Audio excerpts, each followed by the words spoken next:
कोल्हापूर जिल्ह्याचे माननीय पोलीस अधीक्षक श्री योगेश कुमार साहेब यांनी संपूर्ण जिल्ह्यामध्ये बेकायदेशीर हत्यारे बाळगणाऱ्या आणि त्यांची विक्री करणाऱ्या इसमांविरुद्ध कडक मोहीम उघडली आहे।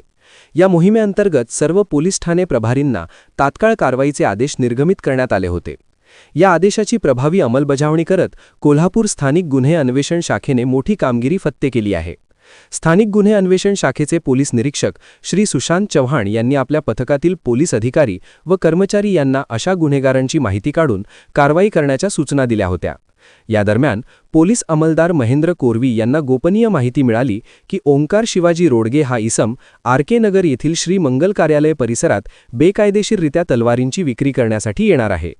या माहितीची खातरजमा करून पोलीस निरीक्षक सुशांत चव्हाण यांच्या मार्गदर्शनाखाली पोलीस उपनिरीक्षक संतोष गळवे यांच्या पथकाने आर.के. नगर परिसरात सापळा रचला। यावेळी संशयित इसम ओंकार शिवाजी रोडगे वय 22 वर्षे राहणार राजेंद्रनगर कोल्हापूर याला पोलिसांनी ताब्यात घेतले। त्याची अंगझडती घेतली असता त्याच्या जवळील एका पोत्यामध्ये धारदार धातूच्या 7 तलवारी आढळून आल्या। पोलिसांनी एकूण 7,000 रुपये किमतीचा हा मुद्देमाल 2 पंचांसमक्ष कायदेशीर पंचनामा करून जप्त केला आहे। सदर आरोपी विरुद्ध करवीर पोलीस ठाणे येथे गुन्हा दाखल करण्यात आला आहे। पुढील तपास करवीर पोलीस ठाण्याचे अधिकारी करत आहेत।